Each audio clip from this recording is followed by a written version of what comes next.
Assalamualaikum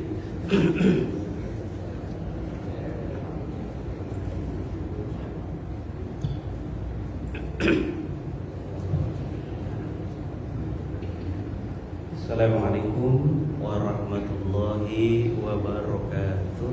Waalaikumsalam warahmatullahi wabarakatuh. Alhamdulillahilladzi la ilaha illa huwa alimul ghaibi wasyahadah, huwa rahmanur rahim, huwallahu alladzi la ilaha illa huwal malikul quddus, assalamul mu'min, al-muhaiminul azizul jabbarul mutakabbir, subhanallahi amma yusyrikun. Ashhadu an la ilaha illallah wahdahu la syarika lah, wa ashhadu anna Muhammadan abduhu wa rasuluh. Allahumma salli wa sallim ala nabiyyina Muhammadin sallallahu alaihi wasallam wa ala alihi wa ashabihi ajma'in. Amma ba'd. Rabbana zidna ilma warzuqna fahma. Allahumma nawwir qulubana binuri hidayatika kama nawartal arda binuri syamsika abadan abada ya arhamar rahimin. Para orang tuaku di lingkungan Masjid Al-Barakah, para pengurus DKM, ketua DKM, para ustadz, para guru, para ayah bunda sekalian, serta anak-anak yang dicintai oleh Allah Subhanahu wa taala. Sangat baik sekali apabila aktivitas kita awali dengan membaca basmalah. Bismillahirrahmanirrahim. Para jamaah yang dimuliakan oleh Allah Subhanahu wa taala, di kesempatan ini bulan Syawal, saya ucapkan taqabbalallahu minna wa minkum. Selama ini mohon dimaafkan atas segala kehilapan, kesalahan baik kata maupun perilaku. Semoga amal ibadah kita di bulan Ramadan diterima oleh Allah Subhanahu wa taala. Para jamaah yang dicintai oleh Allah Subhanahu wa taala, umumnya bulan Syawal atau Idul Fitri itu diisi dengan silaturahim. Di dalam kitab Al-Kabair, Imam Az-Zahabi menyampaikan bahwa beliau mengkodifikasi dosa-dosa besar, hampir 76 dosa besar. Salah satu di antaranya sub yang ke-43 adalah memutuskan tali silaturahim. Nah, beliau mengisahkan ketika Rasulullah Shallallahu Alaihi Wasallam wafat, maka Ibnu Abbas selaku sepupu sekaligus murid Rasulullah Shallallahu Alaihi Wasallam menjadi seorang guru. Beliau mengajar di Masjid An-Nabawi.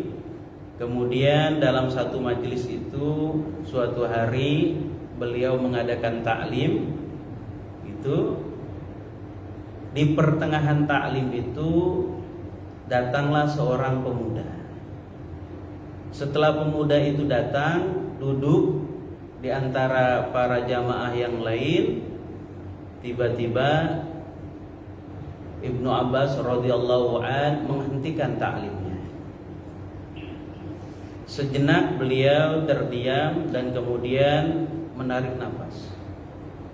Beliau mengatakan, demi Allah, saya tidak akan melanjutkan taklim ini selagi ada di antara kita yang disebabkan karena kehadirannya menyebabkan rahmat Allah tidak turun kepada kita semua.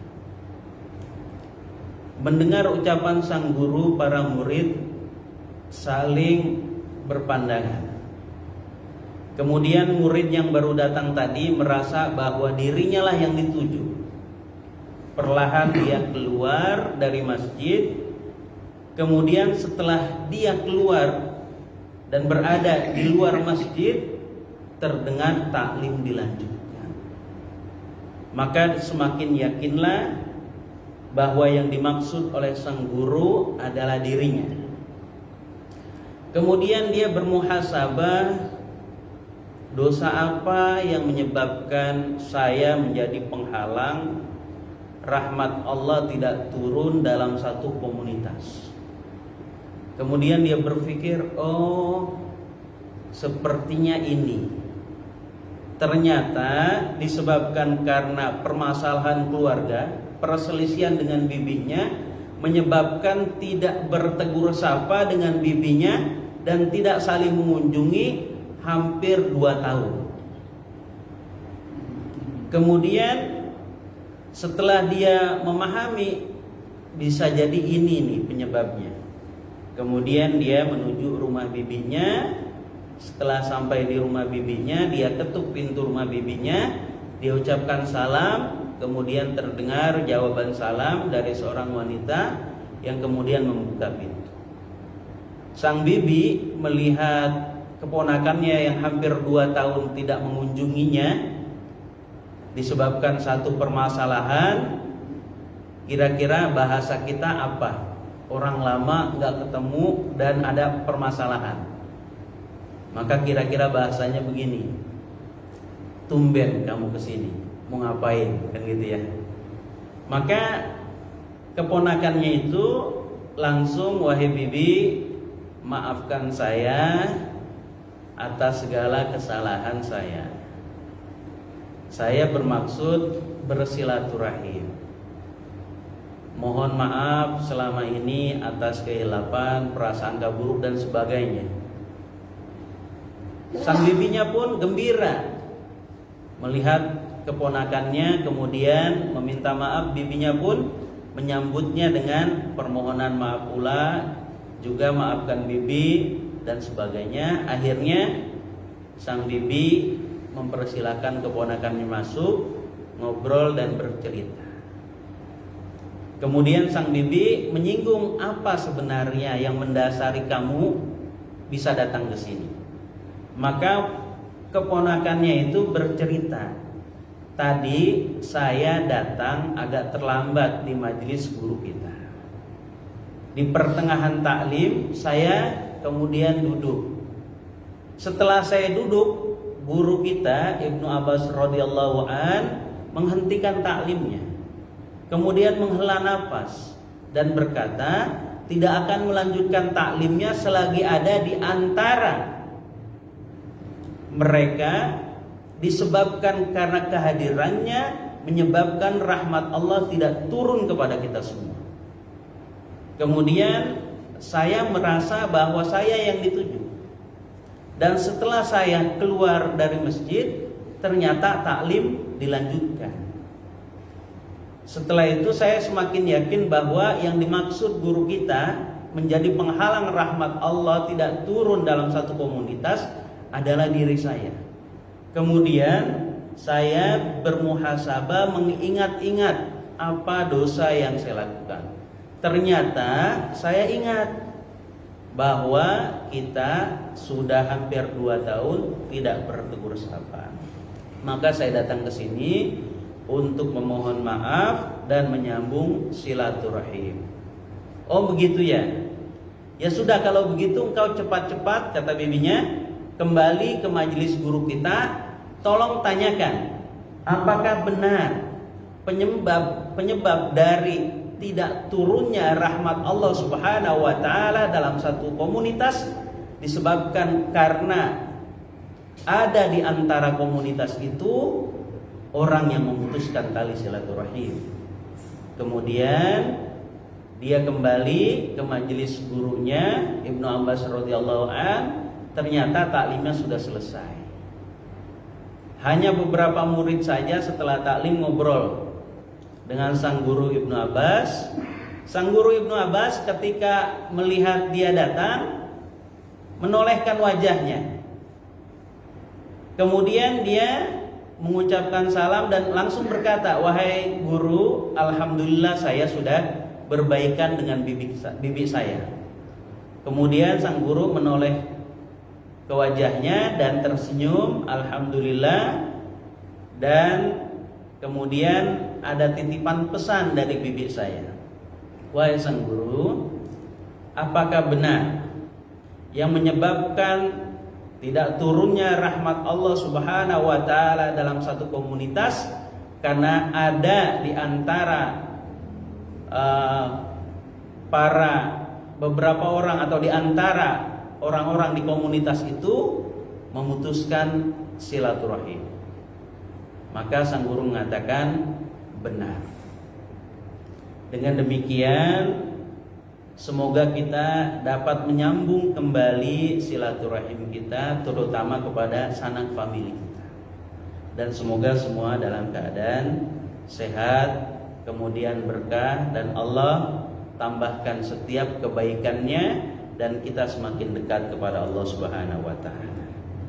Para jamaah yang dicintai oleh Allah Subhanahu wa taala, mohon izin menyampaikan materi yang diberikan ketika bulan Ramadan, tapi diganti temanya. Alhamdulillah saya ada coretannya. Tadi di laptopnya hilang. Maksudnya tulisannya hilang, bukan laptopnya. Kemudian izinkan saya menyampaikan terkait dengan waktu itu saya dikasih tema tunaikan amanah, jangan khianat. Ini tema yang lumayan berat. Para jamaah yang dicintai oleh Allah Subhanahu wa taala, amanah secara etimologi itu dari kata amuna ya'munu amnan wa amanatan, yang bermakna jujur, percaya, dapat dipercaya, aman, tentram, hilang rasa takut. Kemudian ada juga dari kata amanah. Kemudian menjadi amanah adalah sesuatu yang dipercaya atau kepercayaan. Nah, amanah ini ya, kemudian amanah ini berdekatan dengan makna percaya yang kemudian bermakna iman. Gitu ya, berdekatan. Oleh karena itu, tidak beriman ketika seseorang tidak menunaikan amanah. Atau sebaliknya, seorang yang beriman tentunya akan menunaikan amanah. Para jamaah yang dicintai oleh Allah Subhanahu wa taala, kemudian amanah secara terminologi, itu secara istilah ada bermakna wadi'ah, sesuatu yang dititipkan. Kemudian ada berupa kepercayaan yang diemban. Kemudian ada sesuatu yang mesti dipertanggungjawabkan. Adalah segala sesuatu yang harus kita pertanggungjawabkan. Nah, yang kemudian amanah itu ada amanah Allah Subhanahu wa taala, kemudian amanah sesama manusia. Para jamaah yang dicintai oleh Allah Subhanahu wa taala, kata amanah yang bermakna amanah secara langsung gitu, itu di dalam Al-Qur'an setidaknya disebut sebanyak 7 kali. Ya. Secara umum yang berdekatan atau yang kemudian bermakna amanah dengan berbagai kata itu setidaknya ada hampir 20 kata di beberapa ayat. Para jamaah yang dicintai oleh Allah Subhanahu wa taala, kita bisa lihat beberapa ayat yang bermakna langsung dengan amanah. Gitu ya. Kemudian bermakna kepercayaan. Kemudian bermakna titipan. Dan umumnya secara sempit, kadangkala kita memaknai amanah itu berupa titipan. Gitu. Padahal secara luas sangat-sangat sesuatu yang harus kita pertanggungjawabkan. Dan ada konsekuensinya baik di dunia terlebih lagi di akhirat kelak. Apalagi amanah dari Allah Subhanahu wa ta'ala berupa kewajiban yang mesti kita tunaikan atau sesuatu yang harus dijaga. Oleh karena itu ada ayat surat Al-Baqarah kita sering baca, amanar rasulu bima unzila ilaihi mir rabbihi wal mu'minun. Kata amanah di situ bermakna beriman, bermakna percaya. Kemudian ada pada surat Ali Imran 154 Allah Subhanahu wa taala berfirman, "Tsumma anzala 'alaikum mim ba'dil ghammi amanah." Nah, kemudian pada ayat ini bermakna rasa aman. Bermakna rasa aman. Kenapa amanah itu berdekatan dengan makna rasa aman? Kenapa? Karena orang yang amanah itu memberikan rasa nyaman, memberikan rasa aman kepada orang yang memberikan amanah. Rasulullah Shallallahu Alaihi Wasallam itu adalah seorang yang sangat amanah, sehingga beliau bergelar Al-Amin, orang yang sangat dipercaya. Itu qoblal bi'tsah, sebelum diangkat menjadi nabi atau rasul. Para jamaah yang dicintai oleh Allah Subhanahu wa taala, yang kemudian setelah Rasulullah Shallallahu Alaihi Wasallam diangkat menjadi rasul, kemudian beliau berdakwah, dakwanya ditentang. Tetapi gelar Al-Aminnya, walaupun orang-orang kafir Quraisy sebagian besar menentang dakwah Rasulullah, tetapi mereka dalam urusan amanah mereka tidak segan untuk menitipkannya kepada Rasulullah Shallallahu Alaihi Wasallam. Mereka tidak segan menitipkannya kepada Rasulullah Shallallahu Alaihi Wasallam dalam hal amanah, menitipkan sesuatu, baik pesan maupun berupa barang. Mereka tidak enggan dan tidak ragu untuk menitipkannya kepada Rasulullah Shallallahu Alaihi Wasallam. Emang ada di antara kita benci sama seseorang atau tidak suka sama seseorang, kemudian kita menitipkan sesuatu kepada dia?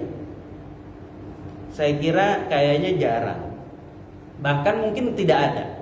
Bahkan mungkin orang yang mau menitipkan kita halang-halangi, jangan sama dia. Akhirnya bergibah, kan gitu ya. Bahkan mungkin cenderung kepada nanti menjurus kepada fitnah. Dari rasa tidak suka, kemudian timbul rasa tidak percaya, mengajak orang untuk tidak percaya, kemudian melakukan ghibah dan fitnah dan sebagainya. Para jamaah yang dicintai oleh Allah Subhanahu wa taala, oleh karena itu Abu Sufyan ketika belum masuk Islam, beliau sendiri mengatakan bahwa Rasulullah Shallallahu Alaihi Wasallam dalam riwayat Imam Bukhari, ketika beliau belum masuk Islam, kemudian berniaga ke Syam bersama rombongannya, kemudian diundang oleh Kaisar Heraklius dalam satu jamuan, dan mereka pada saat itu belum masuk Islam, dan ada beberapa pertanyaan dalam jamuan tersebut yang dilontarkan Kaisar Heraklius kepada Abu Sufyan. Salah satu pertanyaannya adalah, apakah Muhammad pernah berbohong? Maka jawabannya adalah, yang Abu Sufyan pada saat itu belum masuk Islam menjawab, Muhammad tidak pernah berbohong. Setelah acara itu selesai, maka Abu Sufyan ditegur oleh teman-temannya, "Wahai Abu Sufyan, kenapa engkau katakan demikian? Kenapa engkau tidak katakan bahwa Muhammad adalah seorang pembohong?" Maka Abu Sufyan menjawab, "Kalau aku katakan Muhammad sebagai seorang pembohong, tentunya kalianlah dan orang-orang yang kemudian menuduhku sebagai seorang pembohong." Sebegitunya orang yang membenci Rasulullah SAW, mereka tidak berani mengatakan Muhammad sebagai seorang pembohong, Muhammad sebagai orang yang khianat dan sebagainya. Tidak berani. Disebabkan karena saking dipercayanya Rasulullah SAW di kalangan mereka. Para jamaah yang dicintai oleh Allah Subhanahu wa taala, kemudian pada surat An-Nisa ayat 58 juga Allah Subhanahu wa taala berfirman, "Innallaha ya'murukum an tu'addul amanata ila ahliha." Jadi amanah pada makna ayat ini bermakna amanah, bermakna amanat. Yang kemudian amanat ini bermakna juga wejangan, bermakna nasihat, gitu ya, bermakna pesan dan sebagainya. Gitu. Para jamaah yang dicintai oleh Allah Subhanahu wa taala, maka amanah itu kemudian bermakna bukan cuma barang, gitu ya, bukan cuma sesuatu yang wadiah tadi yang dititipkan berupa fisik, tetapi bisa juga bermakna pesan, bisa bermakna ujangan, bisa bermakna wasiat dan sebagainya. Yang kemudian amanah itu secara luas dapat kita pahami adalah sesuatu yang harus dapat dipertanggungjawabkan.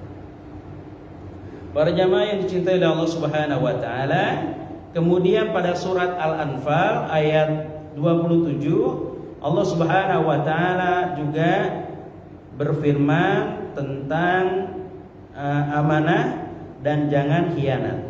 Ya ayyuhalladzina amanu la takhunullah. Jadi jangan kalian khianati Allah wa Rasul wa takhunu amanatikum wa antum ta'lamun. Gitu ya. Jadi hai orang-orang yang beriman, janganlah kalian mengkhianati Allah dan mengkhianati Rasul, dan janganlah kalian mengkhianati amanat kalian. Gitu. Dalam hal ini amanat bermakna amanah. Para jamaah yang dicintai oleh Allah Subhanahu wa taala, kemudian pada surat Al-Ahzab ayat 72 juga Allah berfirman, "Inna aradnal amanata ala samawati wal ard." Jadi ini kaitannya dengan amanah Allah Subhanahu wa taala yang Allah berikan kepada langit dan bumi, yang kemudian mereka tidak sanggup untuk mengemban amanah tersebut. Para jamaah yang dicintai oleh Allah Subhanahu wa taala, kemudian juga ayat tersebut bermakna amanat berupa sesuatu yang harus dipertanggungjawabkan. Kemudian pada surat Al-Mu'minun juga Allah Subhanahu wa taala berfirman, "Walladzina hum li amanatihim." Jadi amanatihim atau amanat di sini bermakna jamak, juga bermakna memelihara amanat. Gitu ya, memelihara amanat. Kemudian pada surat Al-Ma'arij ayat 32 juga bermakna li amanatihim wa ahdihim ra'un, gitu ya. Jadi juga bermakna memberi atau memelihara amanah. Para jamaah yang dicintai oleh Allah Subhanahu wa taala, kemudian Rasulullah sallallahu alaihi wasallam dalam riwayat yang disampaikan oleh Anas bin Malik yang kemudian ditulis oleh riwayat Ahmad, Rasulullah sallallahu alaihi wasallam bersabda, "La imana liman la amana talahu." Jadi tidak ada keimanan bagi orang yang tidak amanah. Ya, tidak ada keimanan bagi orang yang tidak amanah, atau tidak beriman bagi orang yang tidak menunaikan amanah. Kemudian di riwayat dari Abdullah ibnu Amr, beliau menyampaikan bahwa Rasulullah Shallallahu Alaihi Wasallam bersabda, "Arbaun idza kunna fika fala 'alaika ma fataka minad dunya." Jadi ada 4 hal yang apabila 4 hal itu ada pada dirimu, idza kunna fika fala 'alaika ma fatak minad dunya. Jadi ada 4 hal yang apabila 4 hal itu ada pada dirimu, kata Rasulullah Sallallahu Alaihi Wasallam, maka tidak akan merugi walaupun kehilangan dunia. Jadi ada 4 hal yang apabila 4 hal itu ada pada dirimu, engkau tidak akan rugi walaupun engkau kehilangan dunia. Apa 4 hal tersebut? Hifdzu amanah. Pada dirimu ada menjaga amanah. Kemudian sidqu hadis, pada dirimu ada kebenaran dalam berkata.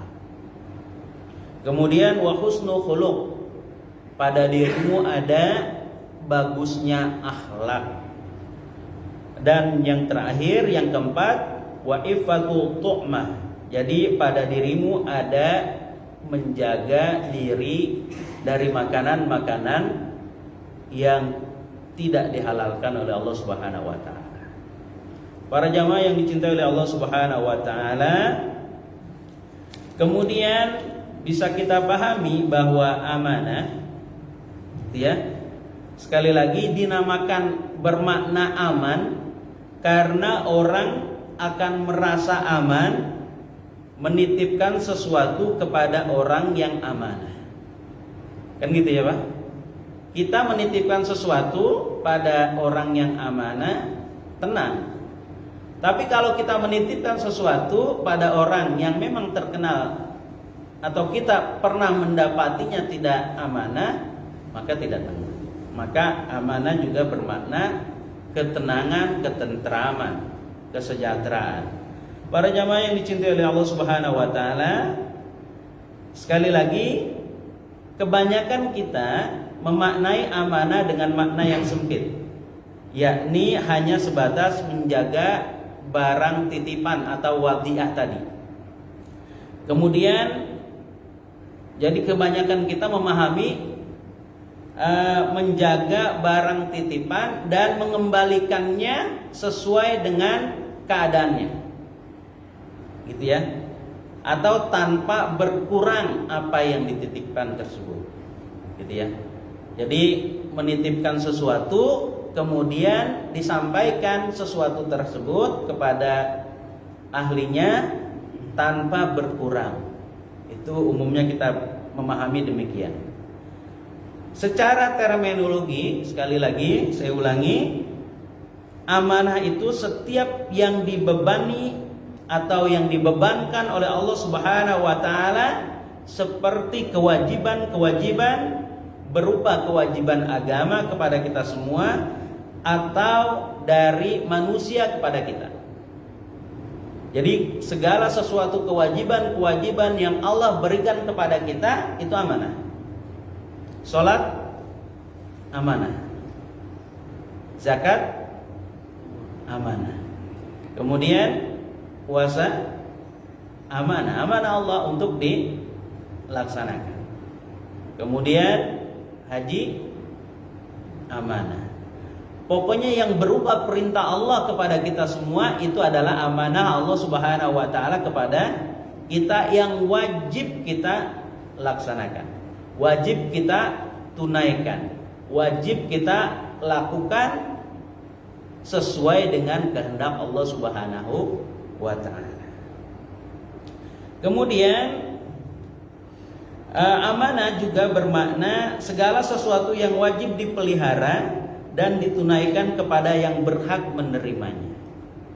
Segala sesuatu yang harus dipelihara dan disampaikan kepada yang berhak menerimanya. Kemudian amanah juga bermakna dari kata pengertian yang sangat luas, mencakup segala hubungan. Jadi mencakup segala hubungan. Ternyata hubungan kita juga berupa amanah. Karena ketika cacatnya hubungan, maka rusaklah kepercayaan. Gitu. Maka tidak lagi berupa fisik. Kemudian konsisten dalam keimanan serta merawatnya dengan faktor-faktor yang menyebabkan berkembang dan kekalnya amalan tersebut, itu juga amanah. Kemudian memurnikan ibadah kepada Allah juga amanah. Memurnikan ibadah kepada Allah Subhanahu wa taala juga ibadah. Itu pendapat dari Said Sabiq yang mendefinisikan amanah dalam terminologi yang luas. Gitu. Para jamaah yang dicintai oleh Allah Subhanahu wa taala. Kemudian interaksi antar individu atau kelompok juga amanah. Jadi interaksi kita juga amanah, karena akan menimbulkan satu kepercayaan, satu kenyamanan di antara kita semua. Gitu ya. Para jamaah yang dicintai oleh Allah Subhanahu wa taala, kemudian Rasulullah sallallahu alaihi wasallam ketika Fathu Mekah, Rasulullah sallallahu alaihi wasallam hendak masuk ke dalam Ka'bah. Ini jadi ketika Fathu Mekah, Rasulullah ingin masuk ke dalam Ka'bah. Kemudian ternyata kunci Ka'bah itu dipegang oleh seorang yang bernama Utsman bin Tolha. Gitu. Nah kemudian Rasulullah SAW ingin masuk ke dalam Ka'bah, dan Ali bin Abi Thalib meminta kunci itu kepada Utsman bin Tolha tersebut. Kemudian dengan bahasa yang yang membuat Ali tersinggung, bahasa kitanya begini: emang kamu Rasul pakai minta kunci Ka'bah segala? Kalau kamu Nabi baru saya kasih. Nah, kalimat itu di hadapan Rasulullah membuat Ali marah. Kemudian Ali merampas kunci itu secara paksa. Yang kemudian ia buka pintu Ka'bah itu, dan Rasulullah masuk ke dalam Ka'bah, kemudian sholat 2 rakaat. Sementara para sahabat menyingkirkan patung-patung yang ada di dalam Ka'bah dan di luar Ka'bah. Itu ada Lata, ada Uzza, Manat dan sebagainya.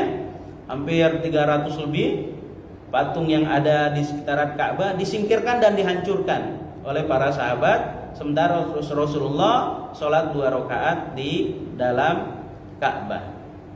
Kemudian setelah keluar Rasulullah SAW, kunci itu hendak diminta oleh pamannya, yaitu Abbas radhiyallahu anhu. Karena Abbas ini bertugas memberikan minum kepada jamaah haji atau jamaah umroh. Dia punya tugas itu. Ditugasi itu oleh Rasulullah SAW. Kemudian dia meminta kunci itu supaya tugasnya itu biar double, yang ngasih minum juga memegang kunci Ka'bah. Kemudian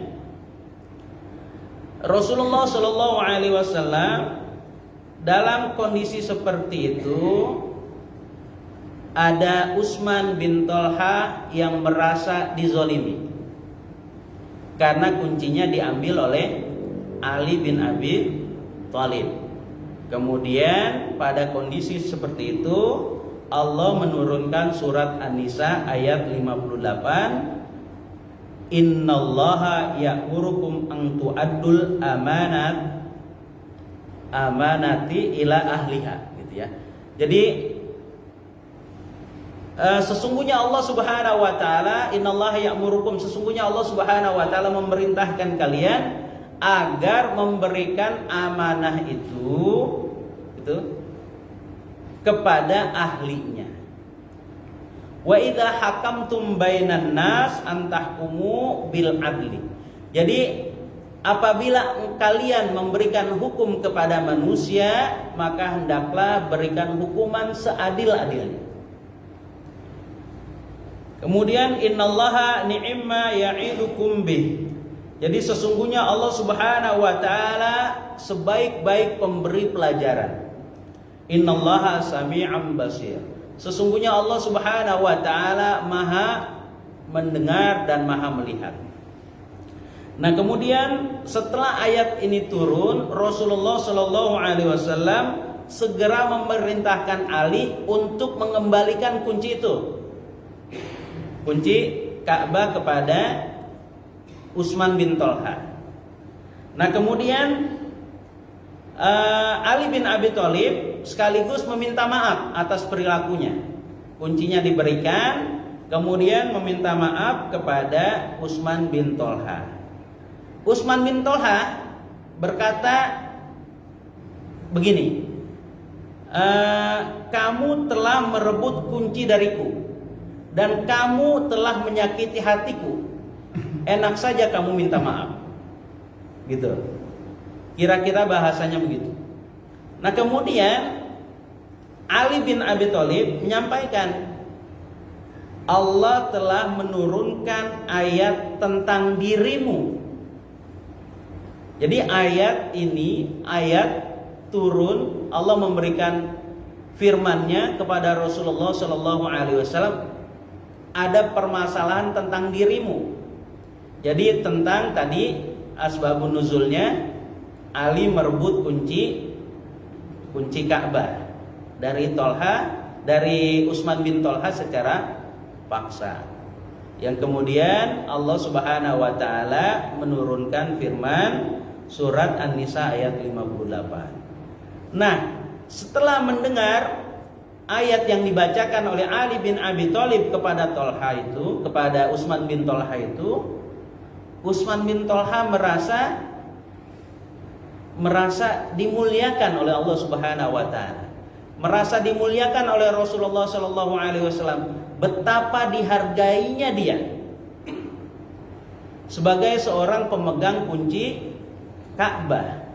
Jadi haknya diberikan kembali. Tidak semena-mena diambil. Ternyata ada peringatan Allah Subhanahu wa taala yang diingatkan kepada Rasulullah sallallahu alaihi wasallam terhadap perilaku Ali bin Abi Thalib yang telah merampas kunci darinya. Maka kembalikan kunci itu kepada Utsman bin Thalha. Setelah disampaikan firman Allah Subhanahu wa taala oleh Ali bin Abi Thalib, surat An-Nisa ayat 58 itu, Utsman bin Thalha mendapatkan hidayah. Kemudian dia bersyahadat masuk Islam. Betapa kejujuran, betapa menyampaikan amanah itu adalah bagian dari dakwah kita, bagian daripada secara tidak langsung kita menyentuh hati orang-orang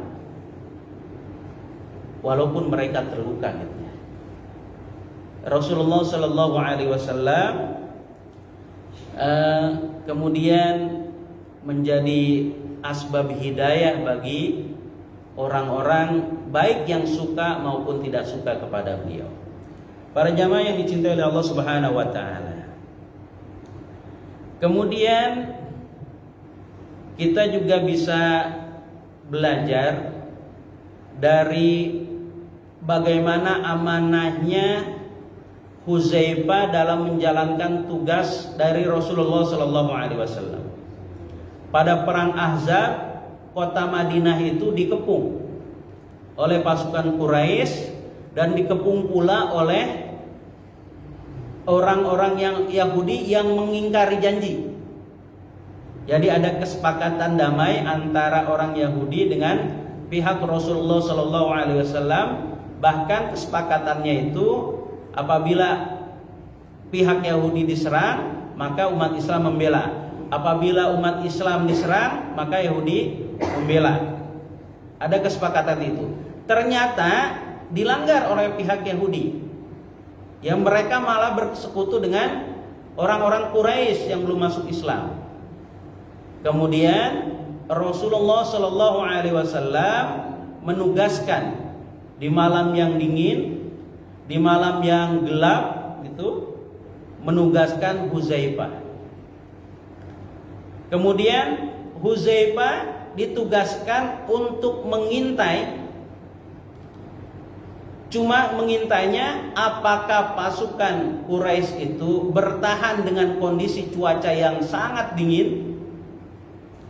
Dan kemudian ada satu orang tokoh dari orang-orang Quraisy yang kemudian secara diam-diam masuk Islam dan mengacau rencana orang-orang Yahudi. Kemudian Hudzaifah hanya diberi pesan, jangan melakukan apa-apa, kamu intai saja. Walaupun apapun yang terjadi, kamu cuma dikasih tugas atau diberikan tugas oleh Rasulullah SAW hanya mengintai dan dengarkan apakah mereka akan menyerang atau mereka pulang.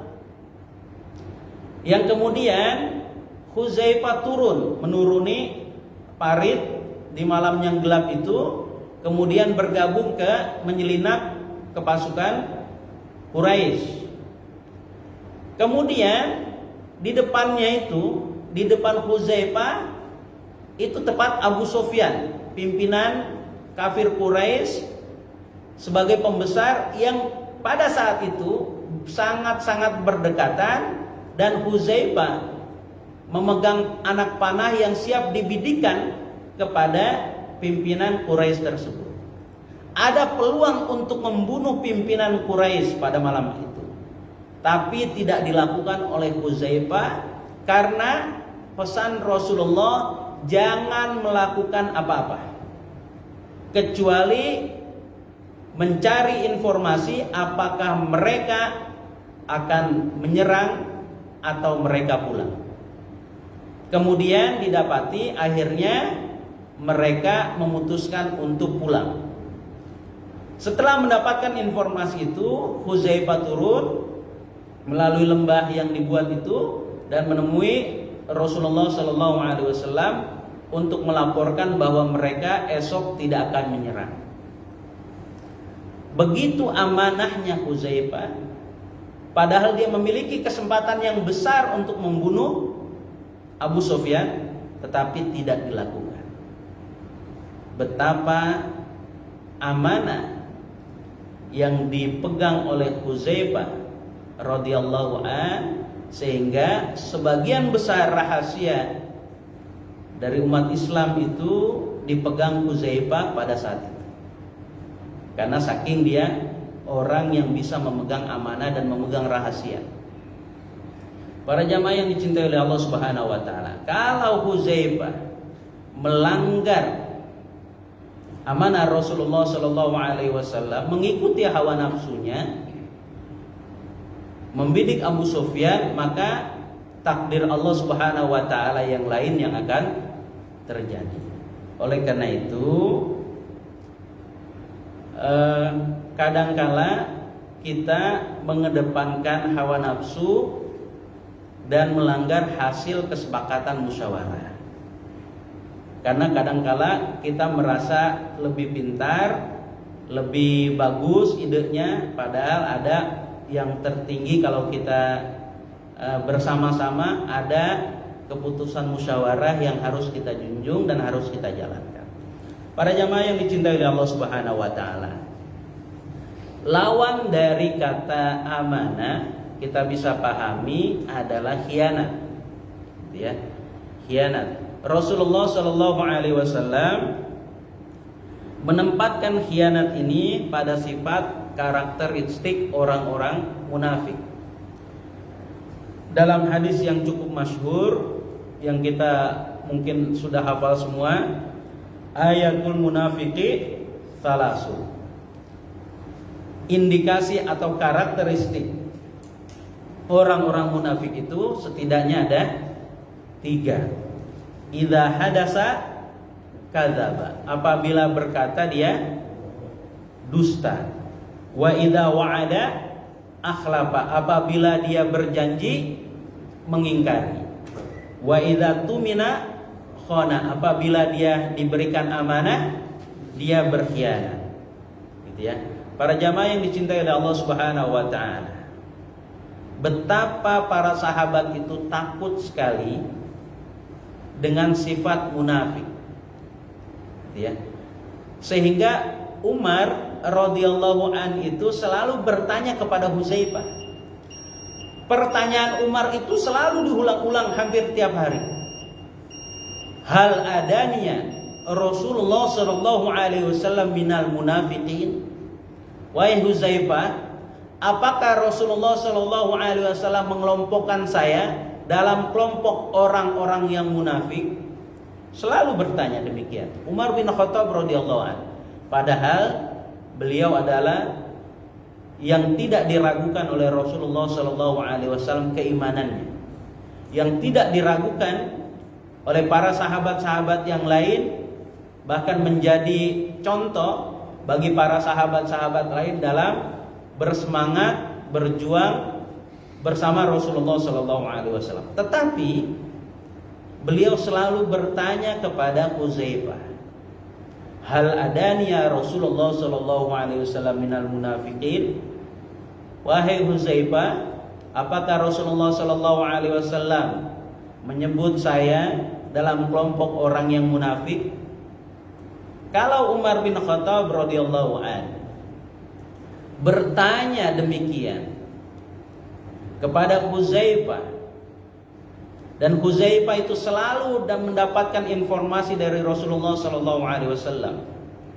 Ya, karena dia termasuk orang yang sangat dipercaya oleh Rasulullah sallallahu alaihi wasallam dalam memegang rahasia. Umar, kita bukanlah Umar, gitu ya.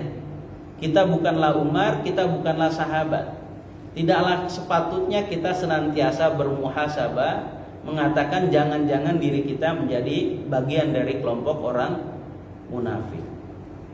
Sudah berapa kata yang kita ingkari, sudah berapa janji yang kita langgar, gitu ya. Kemudian sudah berapa amanah yang benar-benar kita jalankan dengan sempurna.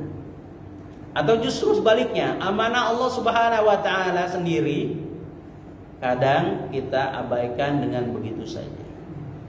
Amanah Allah Subhanahu wa taala untuk kita sholat, kadangkala kita abaikan dengan begitu saja.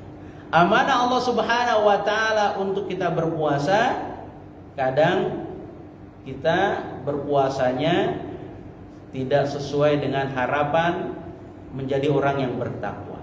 Mungkin bisa dalam yang disinggung oleh Rasulullah sallallahu alaihi wasallam, rubba shaimin laisa lahu min siyami ilal ju'al atas. Jangan-jangan puasa kita hanya puasa dari lapar dan dahaga saja. Atau qiyamul lail kita hanya mendapatkan letih dan lelah saja dan hanya rasa kantuk saja. Disebabkan karena bisa jadi amanah untuk ibadah kepada Allah Subhanahu wa taala yang kita emban tidak kita jalankan secara sempurna dan tidak kita jalankan secara maksimal. Para jamaah yang dicintai oleh Allah Subhanahu wa taala, kita mengemban amanah ibadah kepada Allah Subhanahu wa taala. Kita mengemban amanah sebagai khalifah di muka bumi. Kita adalah orang yang mendapatkan amanah dari Allah Subhanahu wa taala untuk senantiasa menebarkan kasih sayang dan menyampaikan ayat-ayat Allah Subhanahu wa taala, pesan-pesan dari Allah Subhanahu wa taala, termasuk beban kita dalam mengajak orang lain untuk kebaikan. Bukankah Rasulullah sallallahu alaihi wasallam membebankan kita atau memberikan kita tugas balighu ani walau ayat, sampaikanlah dariku walaupun cuma satu ayat. Itu kan amanah. Ya, sehingga kewajiban dakwah, kewajiban menyampaikan ada pada kita semua. Bukan cuma para ustaz, bukan cuma para kiai, bukan cuma kita semua dai. Kita semua mubalik. dalam kapasitasnya masing-masing. Para jamaah yang dicintai oleh Allah Subhanahu wa taala, maka ada kalimat pedagang berdakwahlah dengan kejujurannya, kan gitu dan sebagainya. Para jamaah yang dicintai oleh Allah Subhanahu wa taala, hanya ini yang dapat saya sampaikan. Sekali lagi sebagai penutup, tadi hadis saya sudah bacakan, saya ulangi. Arba'un idza kunna fika fala 'alaika ma fatak minad dunya. Jadi ada 4 hal yang apabila 4 hal itu ada pada dirimu, maka engkau tidak akan merugi walaupun engkau kehilangan dunia. Kata Rasulullah sallallahu alaihi wasallam, apa 4 hal yang menyebabkan kita tidak akan rugi walaupun kita kehilangan dunia? Yang pertama, hifdzu amanah, memegang amanah.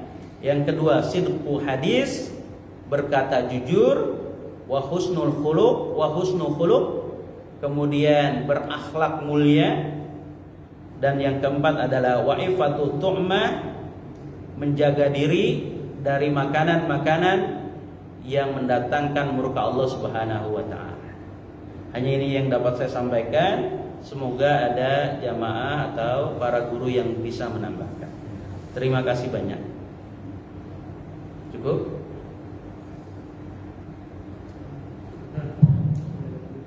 Silakan.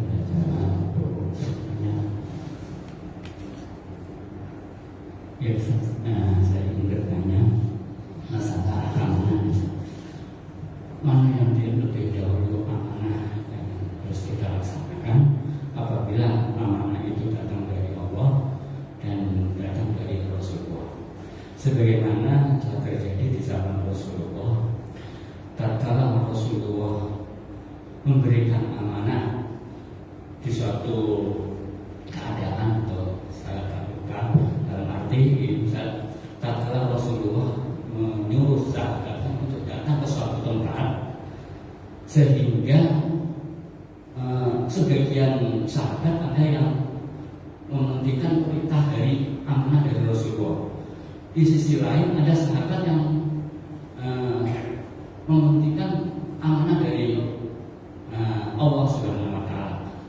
Kalau tidak salah itu terjadi pada waktu Rasulullah menyuruh ke suatu tempat, sampai sini sebelum ini sholat, waktu jalan sholat itu. Itu bagaimana amanah itu? Mana yang lebih didahulukan di dalam, sehingga terjadilah suatu perdebatan sehingga mengaku kepada Rasulullah. Mohon penjelasannya. Terima kasih. Baik, itu sebenarnya ketika perintah Allah Subhanahu wa taala disampaikan oleh Rasulullah, tidak akan bertentangan antara perintah Allah dengan perintah Rasulullah. Yang berbeda adalah tafsir dari para sahabat. Yang la sholata illa bani Quraiza, tidak ada sholat kecuali kamu sampai ke Bani Quraiza, gitu. Yang kemudian sahabat memaknainya, sebagian memaknainya, kita cepet-cepet nanti sholatnya di sono, gitu. Sebagian, kita cepet-cepet sholat, setelah sholat baru kita berangkat. Yang kemudian para sahabat mengadukan kepada Rasulullah, ya Rasulullah, dia ke sholatnya lebih dulu, gitu ya. Kan disuruh cepet-cepet. Saya memaknainya, sahabat ini memaknainya cepet-cepet berangkat, sholatnya di Bani Quraiza, gitu, satu komunitas Bani Quraiza. Kemudian sebagian lagi memaknainya, melapor juga, ya Rasulullah, kok dia sholatnya di sana, kami sholat dulu, gitu ya, baru berangkat. Yang kemudian ya Rasulullah diam, gitu ya. Yang kemudian kan ada ketetapan Rasulullah Shallallahu Alaihi Wasallam, ya, kalau ada akwal, ada af'al, kan gitu ya, dan sebagainya. Dan ketetapan Rasulullah Shallallahu Alaihi Wasallam mendiamkan satu permasalahan. Dengan mendiamkan satu permasalahan, Rasulullah Shallallahu Alaihi Wasallam tidak menyalahkan salah satu pihak. Sehingga ya para ulama, para fuqaha kemudian mengambil istinbat hukum, sholat jamak takdim boleh, sholat jamak takhir boleh. Yang salah ya nggak sholat, gitu ya. Gitu. Jadi kalau kita mau berangkat silakan sholat jamak takdim boleh, sholat jamak takhir boleh. Gitu. Jadi itu sama dengan ketika Rasulullah Shallallahu Alaihi Wasallam ketika diundang dalam Bani Quraisyah itu, kemudian dihidangkan hidangan. Yang salah satu hidangannya itu adalah biawak. Ya, Khalid bin Walid memakan daging itu, kemudian melihat Rasulullah nggak makan. Kemudian bertanya, ya Rasulullah, apakah Allah dan Rasulnya mengharamkan makanan ini? Maka Rasulullah hanya menjawab, aku tidak suka. Tidak melarang kan itu. Nah ini kemudian menjadi sesuatu yang tidak dilarang. Jadi tidak pernah bertentangan antara perintah Allah dengan perintah Rasulullah. Tidak akan beda. Karena apa yang disampaikan Rasulullah, wa ma yantiqu anil hawa in huwa illa wahyu yuha. Jadi tidaklah Rasulullah itu berbicara menyampaikan sesuatu kepada para sahabat dan kepada umat kecuali atas perintah wahyu. Sesuatu yang diwahyukan oleh Allah Subhanahu wa taala. Maka yang berbeda adalah tafsiran para sahabat dalam menerima perintah dari Rasulullah SAW. Sama tafsiran kita dengan satu sama lain juga akan berbeda. Maka nanti hadis itu ada bilafdi, ada bil makna kan itu ya. Kalau bilafdi, Al-Qur'an itu bilafdi ya. Lafadznya iya, maknanya iya begitu. Tapi nanti ada hadis, ada bilafdi, ada bil makna gitu ya. Ini bukan ranah saya sebenarnya.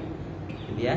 Bilafdi itu artinya hadisnya sesuai dengan apa yang diucapkan Rasulullah. Kalau bil makna para sahabat hanya mengambil maknanya saja dari Rasulullah.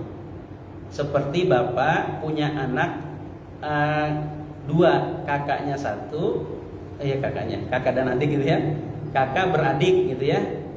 Kakaknya dipanggil oleh ibunya, kakak, panggil adik, suruh makan. Kakaknya ketemu adiknya, bahasanya apa? Dek, kata mama, kan gitu ya. Kamu, bukan kalimatnya, kata mama berkata kepada kakak, adik suruh makan. Adik suruh makannya sama, pesannya sama. Tapi kalau dia ketemu adiknya, dek suruh makan sama mama, kan maknanya sama. Itu namanya bil makna. Dan kebanyakan kita bil makna. Ya, menyampaikan pesan biasanya kita bil makna. Kalau bilafzi itu sesuai dengan Rasulullah. Rasulullah itu apa yang disampaikan oleh Allah kepada beliau, ya, zalika ya zalika, bukan diganti hadza. Zalikal kitabul la raiba, tidak diganti hadzal kitab. Padahal ya Rasulullah Shallallahu Alaihi Wasallam adalah begitu dekatnya dengan Al-Quran, gitu ya. Tidak dirubah, hanya zalika. Kalau kita mau rubah-rubah itu mungkin, ya, pesan sesuai dengan pesan asalnya. Jadi tidak akan pernah bertentangan perintah Allah dengan perintah Rasulullah Shallallahu Alaihi Wasallam. Seiring bersamaan tidak ada pertentangan. Yang menjadi pertentangan adalah tafsiran kita dalam menerima wahyu, dalam menerima hadis Rasulullah Shallallahu Alaihi Wasallam. Begitu kira-kira. Ada lagi? Cukup? Mohon dimaafkan. Ada. Silakan.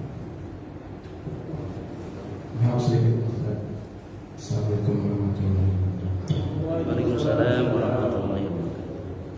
Bapak masih bukan soal mohon maaf dan batin untuk ilmu asal semua.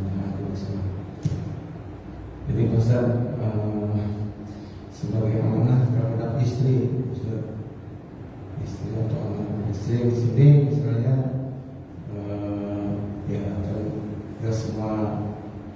berjalan dari ya. Kadang-kadang ada masalah di perjalanan. Gimana itu setiap amanah yang kita itu kadang-kadang lupa terhadap istri atau anak dengan sedikit kata keras. Ya kan? Ya, ambil jalan pintas misalnya kasus si dia dihalangi misalnya, tentunya efeknya lama-lama amanahnya rusak. Terima kasih. Assalamualaikum. Ini pertanyaan berat juga. Jadi maka Rasulullah Shallallahu Alaihi Wasallam selalu menunjukkan akhlak yang sangat-sangat luar biasa. Ya, jadi sehingga Rasulullah Shallallahu Alaihi Wasallam seluruh akhlaknya adalah Al-Quran, gitu ya. Berbeda dengan kita, gitu ya. Jadi kadangkala kita tidak bisa menjadi contoh bagi istri kita.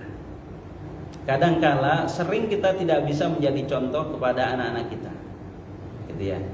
Contoh kita bilang sabar saja kepada anak-anak. Anak minta makanan, gitu ya, minta sesuatu, Pak, minta, kalimat kita sabar, sabar nak. Itu satu.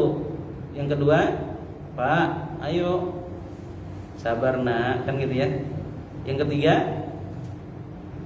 kalimatnya sabar, tapi intonasinya akan lebih tinggi, itu biasa. Yang itu, kalimatnya sabar dan sebagainya.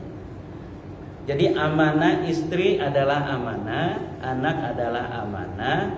Yang kadangkala permasalahan-permasalahan itu sekali lagi yang kita pimpin itu manusia, gitu ya. Manusia yang punya perasaan, punya pikiran, kan gitu.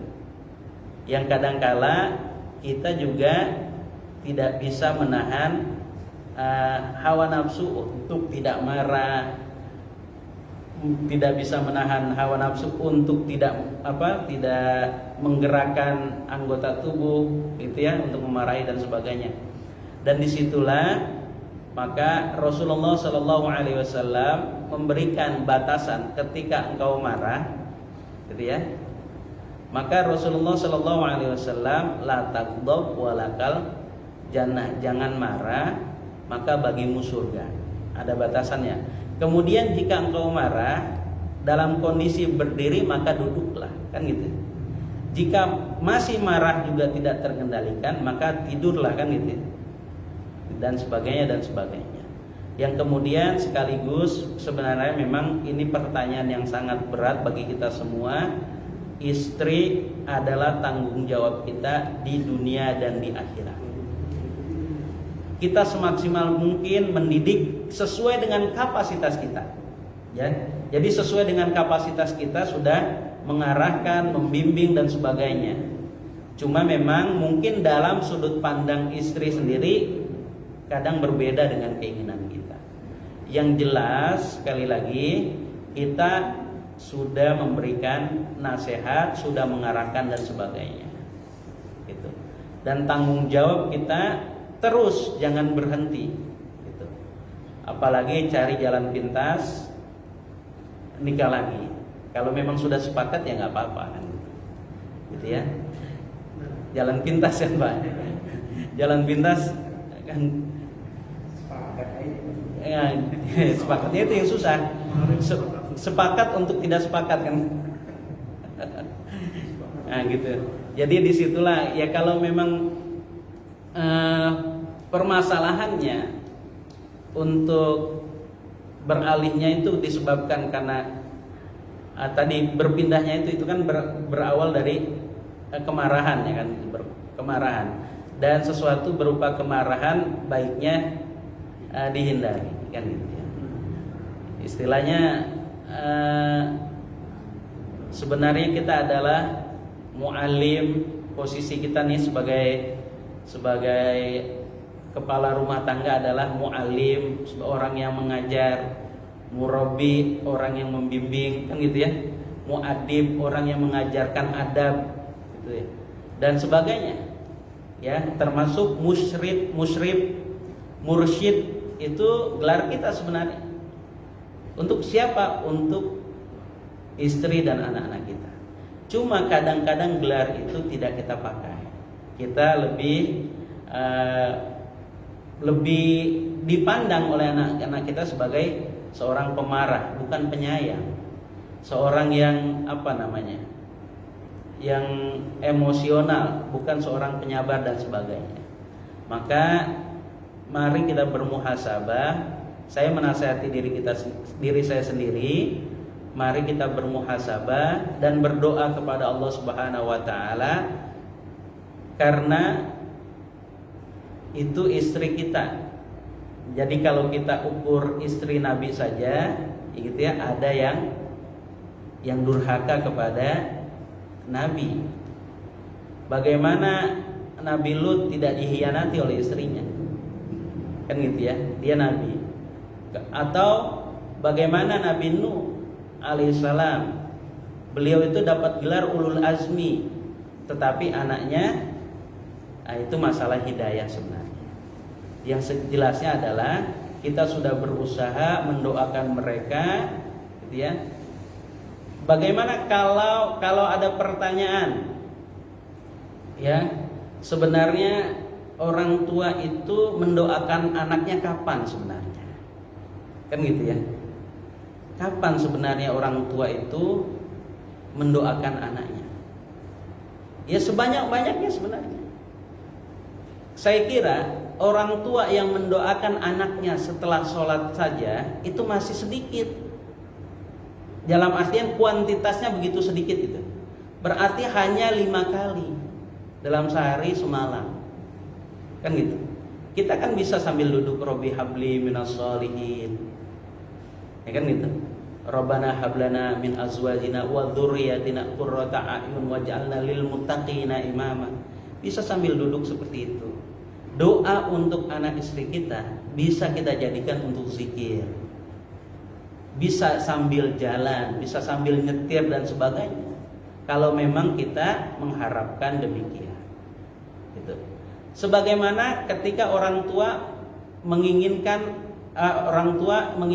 anak-anaknya soleh, atau menginginkan menjadi anak yang berbakti kepada orang tuanya, maka doa kita tidak cukup 5 kali dalam sehari semalam.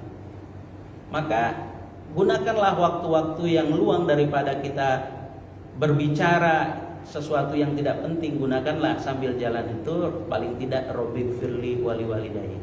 Paling enggak 100 lah minimal, kan gitu ya. Jangan cuma 5 kali.